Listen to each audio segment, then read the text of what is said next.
It took 5 long years, but the Carolina Panthers have finally replaced Greg Olsen at tight end. We'll take a look back at the 2024 season for the Panthers tight ends and ahead to the offseason and how Carolina may address the position in 2025 right here on the Locked On Panthers.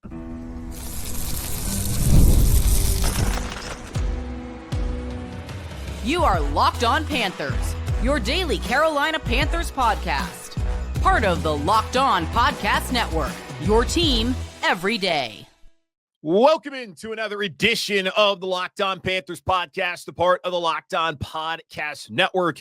I'm your host, as always, Julian Council, talking Carolina Panthers with you every Monday, Tuesday, Wednesday, Thursday, and Friday. Your team every day. That's our motto here on the Locked On Podcast Network. Thanks for watching the show right here on YouTube and listening wherever you listen to your favorite podcast. Be sure to follow me, Julian Council, over on Twitter at Julian Council, because you should already know by now that on Fridays throughout the offseason, I'm right here answering your weekly Friday mailbag questions. All you got to do is either at me or DM me over on Twitter at Julian Council to get your weekly Friday mailbag questions in here on Locked On Panthers. Today's episode of Locked On Panthers is brought to you by LinkedIn. LinkedIn Jobs helps you find a qualified candidate you want to talk to faster. Post your job for free at linkedin.com/LockedOnNFL. Terms and conditions apply. We are back here on Super Bowl week. Super Bowl 59 going on Sunday down there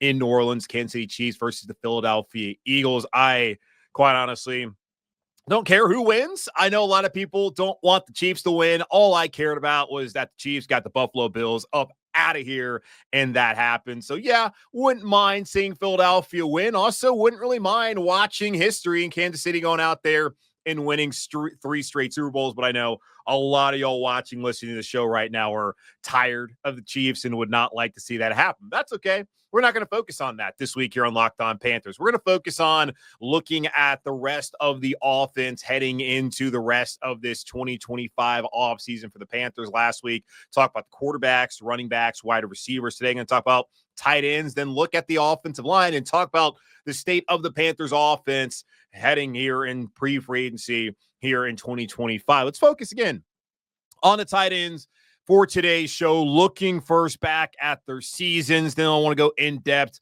on what JT Sanders did as a rookie, as he has finally replaced Greg Olsen, and then look ahead to what their options are once the new league year begins on Wednesday, March 12th. I don't know what the Panthers are going to do at tight end. Obviously, JT Sanders is coming back. There's a couple of guys that are free agents, maybe finally, for a lot of people out there who wanted to see this for a long time, the end of the road for Ian Thomas in Carolina. So we'll talk about that later on the show. But first off, let's go ahead and review the 2024 season for the Panthers tight ends. And it was one that was plagued with injuries.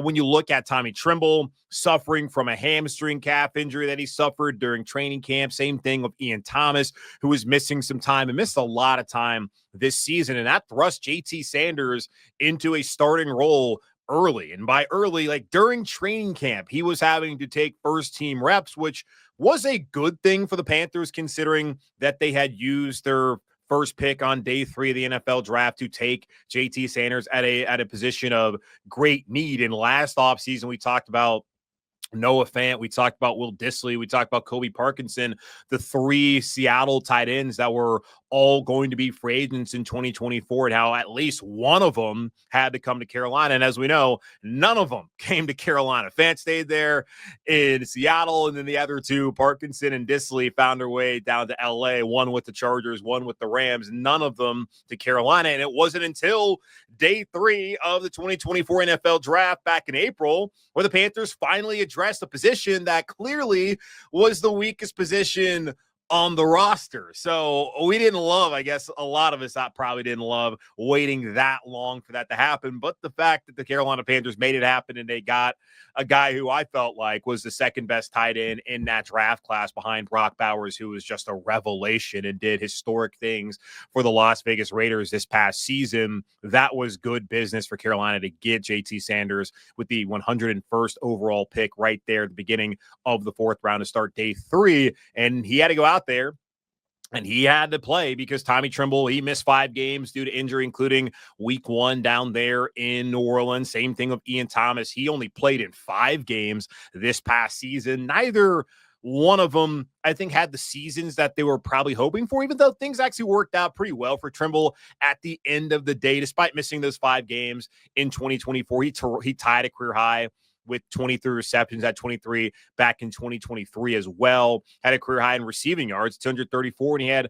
2 touchdowns. So he had a pretty standard Tommy Tremble season that we've come to know it. He had similar stats to what he put up the year prior in 2023. And if this is going to be the norm for Tremble moving forward, with JT Sanders only going to get better, and if that's provided that Tremble stays here in Carolina, I think you're going to take that. 25 receptions, around 250 yards, maybe a couple of touchdowns here and there. You're hoping that your receivers long-term likely get, like Cochler, probably throw somebody else in there long-term, and JT Sanders, that those guys in eventually, your running back, Jonathan Brooks, that those 5 would be the ones who get the bulk of the targets. But if you can get some supplementary targets also from Tommy Tremble, and he can make some plays happen like he did a couple times this season, I think you absolutely take that. So you take the final 8 games really of 2023 and then look at what he was able to do when healthy this year, which was fine, not great as far as tight ends go league-wide. You would take that as far as Tommy Tremble's production in Carolina. Ian Thomas, I don't think you're taking his production ever. 3 receptions, which was a career low. 7 yards receiving, also a career low. And it's unfortunate that he wasn't able to be healthy. He's been known as more of a blocking tight end. I've told people, you can sit here and be angry at Ian Thomas all you want, that early on in his career looked like he was going to be Greg's replacement. And it turned out that that very much so was not going to be the case. He's turned into more of a blocker. So if you're so upset about Ian Thomas not catching the ball and not making plays in the pass game, that's on you, not necessarily on Ian Thomas. It also was insane that Andy Dalton was targeting Ian Thomas on the interception that cost Carolina the game on that Sunday afternoon at home against Atlanta. Just wild stuff. He obviously did not have the season that he was hoping for, and it's probably and rightfully the last time you'll see Ian Thomas in Carolina Panthers uniform. But JT Sanders, he really was a headliner for this group in 2024. Again, was taken there in the 4th round, pick 101 in the NFL draft. And he came out there and really played well for Carolina. Got off to a slow start. I'm going to break down his whole season here momentarily. But at the end of the day, 33 receptions on 43 targets, 342 yards, had a touchdown, had a 51.2 receiving success rate, had a 76.7 catch percentage. You'll absolutely take that. And then ranked 2nd among all rookie tight ends, whether drafted or undrafted, with 33 receptions, 342 yards. The only player who was above him was, of course, Brock Bowers. Right behind him was Theo Johnson, who went to, I believe, the Giants, and he was somebody that we had talked about throughout the draft process that could make sense in Carolina. He outperformed him. He was clearly the 2nd best tight end in the NFL this year among the rookie class, and you will absolutely love to hear that. And then you look at it, he had inarguably the best receiving season for a tight end since Greg Olsen departed Carolina during that trying 2020 offseason that had COVID and had all the guys that you loved from the Ron Rivera era depart that off season. And you look back the last couple of years, in 2020, Panthers tight ends had 27 receptions, 204 yards, 2 touchdowns. Then it improved to 38 receptions, 368 yards, and a touchdown in 2021. 2022 got better, 50 receptions, 517 yards, 3 touchdowns. 2023, 59 receptions, 561 yards, 4 touchdowns. And this past year, 60 receptions for the tight end group, 595 yards, 3 touchdowns. I'm guessing that those numbers are going to explode next year as JT Sanders is more comfortable. It's in his 2nd year. He's going to be a bigger part of the offense, I would hope, and I would think, in 2025. So this was the best tight end season the Panthers have had as a collective group since Greg left, but also individually, the best tight end season by JT Sanders that a Panthers tight end has had since Greg Olsen was wearing number 88 here in Charlotte. So kudos to him, and likely farewell to Ian Thomas, and we'll see when it comes to Tommy Tremble. We're going to talk about that later on, how the Panthers are going to and possibly should address the offseason coming up here in 2025 when it comes to the tight end position. But the Panthers have finally found a replacement to Greg Olsen, that in JT Sanders. Take a closer look at his season in 2024 in just a moment here on Locked On Panthers. As a small business owner, your work doesn't end when the clock hits 5. Your business is always on your mind, which means when it's time to hire, you need a partner that works just as hard as you do. That's where LinkedIn Jobs comes in. When you clock out, LinkedIn clocks in. LinkedIn makes it easy to post your job for free, share it with your network, and get qualified candidates all in one place. LinkedIn's new feature can help you write job descriptions and then quickly get your job in front of the right people with deep candidate insights. And here's a pro tip. Add the hashtag hiring frame to your profile picture to double your reach to qualified candidates. No wonder 72% of small businesses say LinkedIn helps them find high quality hires. Post your job for free at linkedin.com/lockedonnfl. That's linkedin.com/lockedonnfl to post your job for free. Terms and conditions apply. It took 5 years, but the Carolina Panthers finally did it. They finally replaced Greg Olsen after being among the worst tight end groups as far as production and usage over the last couple of seasons. Once Greg first departed for Seattle, then retired from the NFL and went to TV. And Greg should be calling the game on Sunday. Just want to put that out there. Tom Brady's been fine, but come on. Greg Olsen should be calling the Super Bowl. And yes, I am biased. But back to everything here in Carolina. Yeah, Greg Olsen was phenomenal, was Cam Newton's best offensive pass game weapon all those years, which just is criminal to think about how they never got him the kind of receiving play they should have after Steve Smith, senior left Carolina. But Greg was great, and Carolina's needed to find somebody that could at least give them half the production that Greg Olsen would give them in those seasons where a couple of years there between 2014, 15, and 16, when he was a Pro Bowler, all 3 seasons, he had 1,000 yards receiving. In 2 of those, he was an AP All-Pro. So this is a guy who there's Hall of Fame potential there. I don't think it's going to happen for Greg Olsen, but certainly Ring of Honor, Hall of Honor. I forget what it's actually called here in Carolina. He'll be in that one day, but that's a guy that Carolina, they got a lot from. And you would hope that moving forward, JT Sanders can possibly one day down the road have that kind of production. And you look back at this past season where, yes, he was second among rookies in receptions and receiving yards behind Brock Bowers. That's very similar to what we saw back the last 2 seasons in college football in 23 and in 22, when the only other tight end that was better production-wise, receptions, receiving yards than JT Sanders was Brock Bowers. So if he's just going to be half as good as Brock Bowers, fine. Because Brock Bowers right now, let's not be hyperbolic, but you kind of see where things may be headed for that guy at the tight end position. If you can get half of that moving forward on a like a normal season for JT Sanders, certainly I think as a Panther fan, you'll take that. When you look at Greg Olsen's rookie year, he had 39 receptions on 66 targets. And understand, 2007, the game was played a little bit differently in the past game, but still 39 receptions, 391 yards, 2 touchdowns with the Chicago Bears as a rookie. Compare that again to JT Sanders, 33 receptions, 342 yards, and a touchdown. So very similar numbers from both Olsen and Sanders as rookies in the NFL. His receiving success rate again was 51.2. Olsen's was 43.9. So more successful when Carolina threw the ball to JT Sanders in 2024 than when Greg Olsen was out there in 2007 with the Bears in a 76.7 catch percentage. Olsen's had a 59.1. And again, game has changed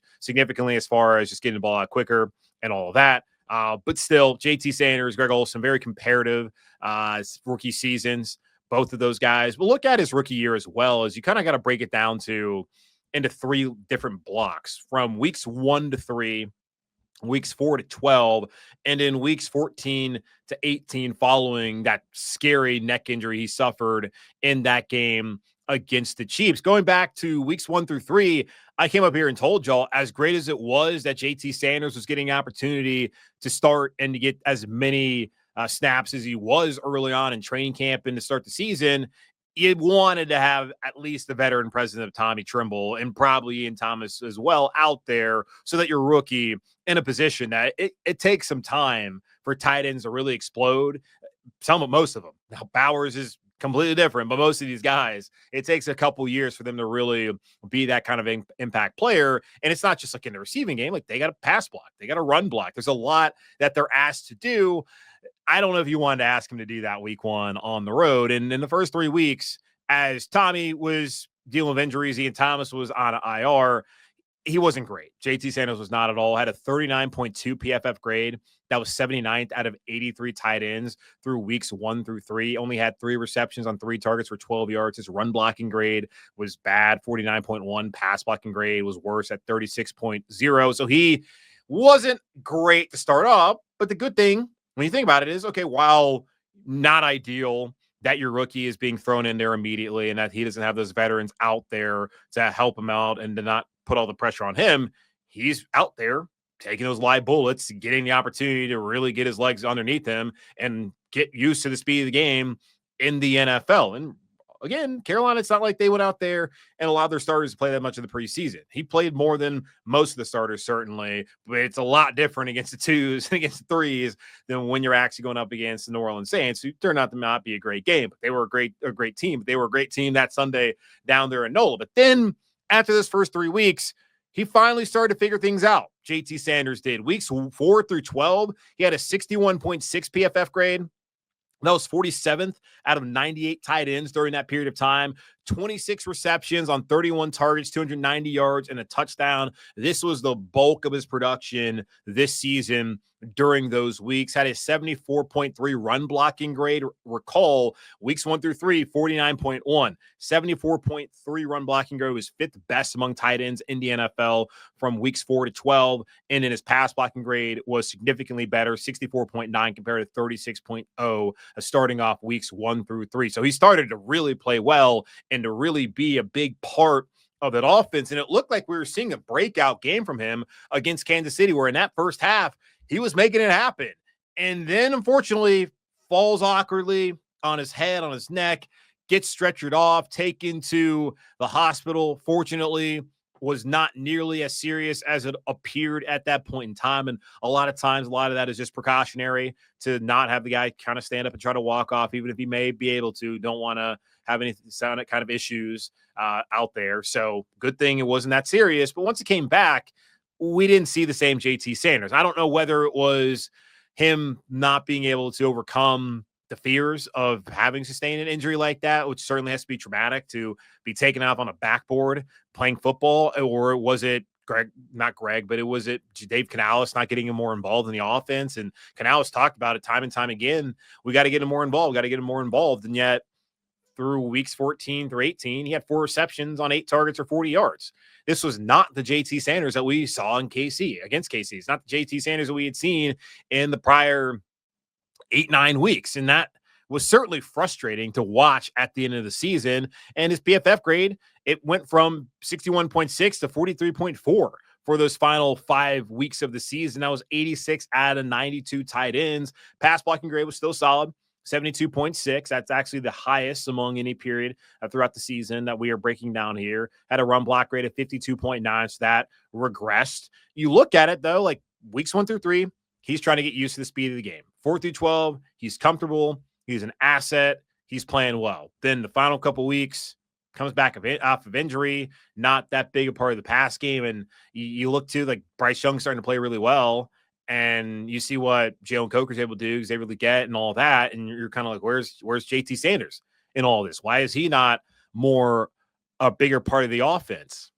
Well, we're going to have to look back at just how he played through 4 through 12 and take that and look at that as a positive, and then understand that the first couple weeks, that's just a rookie.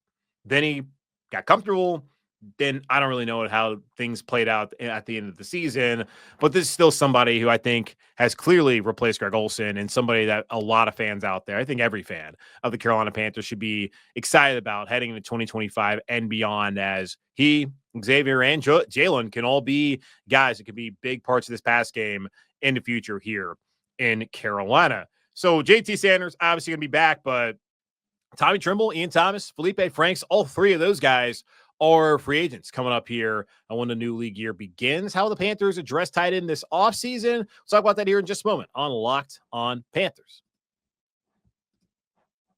The big game is almost here, and there's no better way to make it even more exciting than with PrizePicks, the best place for daily fantasy sports. With over 10 million members and billions in winnings awarded, PrizePicks makes it fun and simple to get in on the action. Here's how it works. You pick more or less on at least two players' projections, and if you're right, you could win up to 1,000 times your cash. PrizePicks even has a free pick for the big game where one of the starting quarterbacks only needs to throw 1 yard to win. Pair that with one more correct pick, and you're cashing out. Download the app today and use code LOCKEDONNFL to get $50 instantly after you play your first $5 lineup. That's code LOCKEDONNFL for $50 instantly after you play your first $5 lineup. PrizePicks, run your game. Looking for tickets for your next big event, maybe last-minute tickets to the big game next week. Whether it's a concert, a comedy show, or a sports game, finding the right ticket at the right price can be a headache. Well, with Gametime Picks, it's never been easier. Let me tell you how it works. With Gametime Picks, the app does all the hard work for you. It curates the best deals so you don't have to waste time searching through endless ticket listings. I've been using Gametime Picks for a while now, and here's why I love it. The curated deals make it super simple to find great tickets at a great price. No more sifting. And the best part, you're covered with Gametime's lowest price guarantee. If you find a better deal somewhere else, they'll refund you 110% of the difference. Plus, your tickets are guaranteed to be delivered on time with easy cancellation options if something comes up. Ready to make your next event even better? Download the Gametime app, create an account, and use code LOCKEDONNFL for $20 off your first purchase. Terms apply. Again, that's code LOCKEDONNFL for $20 off. Download Gametime today. Last minute tickets, lowest price, guaranteed. So, how will the Carolina Panthers address the tight end position this offseason? And will they wait as long as they did last offseason to address it? I don't think they can do that, considering that they have three unrestricted free agents, that being Tommy Tremble, Ian Thomas, and Felipe Franks. And let me actually start off with Felipe Franks. He was really good for the Panthers special teams wise this past season. And I do think that he should be among the three, maybe the priority, because special teams is important. No, he's not going to be somebody that goes out there and actually helps you. And yeah, Tommy Tremble probably should be the priority. I kind of say it in jest, but still want that to be known that Felipe Franks was excellent for the Panthers. It was top in the NFL, one of the top guys when it came to special teams tackles. That is someone that I do think absolutely the Panthers should bring back on, of course, the right kind of deal for a special teams player of his caliber. Looking at Tommy Tremble, end of his rookie deal, and I don't think he's necessarily somebody that right now you're spending a ton of time negotiating with. You want to probably talk to JC Horn and figure out what that extension is going to look like. You want to talk to some of the other players out there like Taylor Moton and figure out how they can get that $31 million cap hit down. Maybe talk to Robert Hunt as well. I think that's what their main focus should be. And if they don't get a deal done with Tremble prior to free agency, I don't think it'd be the worst thing in the world. I don't think it's crazy to go ahead and let the guy just go out there and test the market and see. I think teams are pretty aware of that. He's not going to be that plus or even average receiving tight end for you in the NFL. He can be a good secondary option, and there's value to that. He's a solid run blocker as well, but that's not somebody that you're really prioritizing at all in free agency. He's probably a guy who would be signed in the second wave. So I wouldn't mind Carolina letting him test the market, see what it is, and then coming back and hopefully re-signing him. I do think, and I felt this way last season before things even got started when we were looking at the tight end position after they had drafted JT Sanders, and I had said, I think that it would be nice for Tommy Tremble to come back. He's somebody who I do think has value on this team and somebody that's worth keeping around for the culture. And also because I think he's a solid player. Is he a great player? No. Is he a good player? I guess depends on kind of how you want to look at things. I do think he's someone worth keeping around here in Carolina as that secondary option and continuing to help usher along JT Sanders here at that tight end position. And looking over at Spot Track, his market value is 2 years, $11.5 million. That would be a five. Looking at the full, I'm not going to read the full number, but it would be average salary about $5.7 million per season. And for comparison, Ian Thomas, when he signed a couple of years ago, signed to a 3-year, $16.95 million contract. So what's 17 divided by 3? Doing that quickly over here. So it's 5.6. So that's about what Ian Thomas got, a little bit more as far as average annual value of that contract.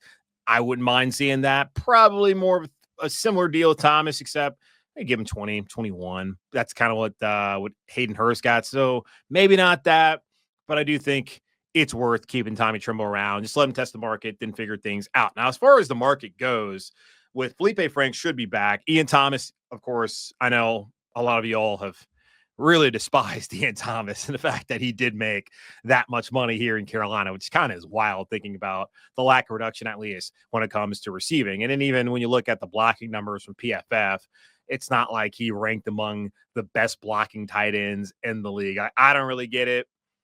They like them, good locker room guy, and I guess it is a lot more money than you would want to spend on Ian Thomas, but he's done. So you're free, rejoice, be happy. He's not going to be back in Carolina, I don't think. If he is, then, well, whatever. It's not that big of a deal.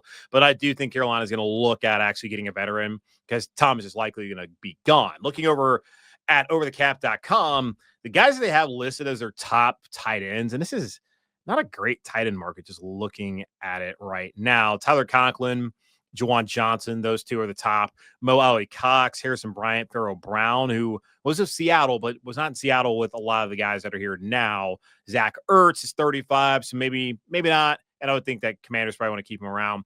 Austin Hooper, Mike Gesicki. Like there are a lot of options there at the top. Then you get down there and you see there's guys like Michael Pruitt, Hunter Long. That's right around where Tommy Tremble's listed. Nick Van Ett, who's a little bit older. Herb Smith Jr. Our old friend Hayden Hurst is there as well. So it's not like it's the sexiest tight end free agent market. Maybe they decide to draft another one. I don't think that would be. I guess let me pull up PFF's big board just to see who they look at as being the top tight ends coming out. Well, obviously, your boy from Penn State, whose name is escaping me right now, but it's going to pop up here in a minute. Tyler Warren, but he's a first-round guy probably. So Carolina's not taking him. Colson Loveland from Michigan, pretty good. Gunnar Helm, another Texas guy, played really well, replacing JT Sanders this past year. They brought in Amari Niblack, the transfer from Alabama, who they thought was going to be their top guy, ended up being Gunnar Helm. Elijah Arroyo from that high-powered Miami offense. Mason Taylor, the son of Pro Football Hall of Famer Jason Taylor.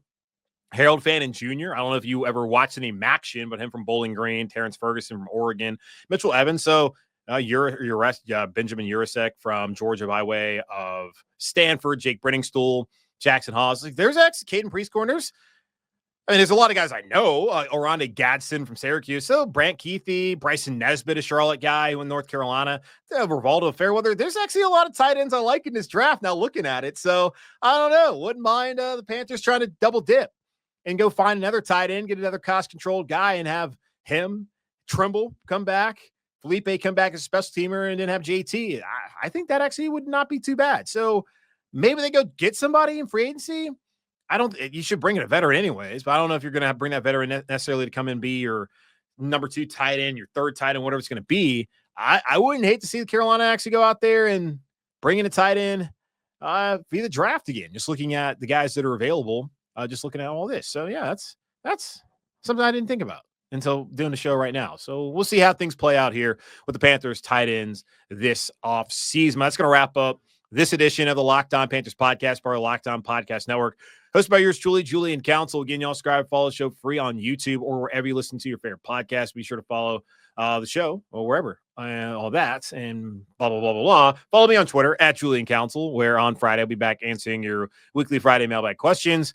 And that's going to be it. So be happy, be safe, be whole. As always, keep pounding, and I'll be back tomorrow as we'll look at the interior of the Panthers offensive line and preview how the offseason may go there.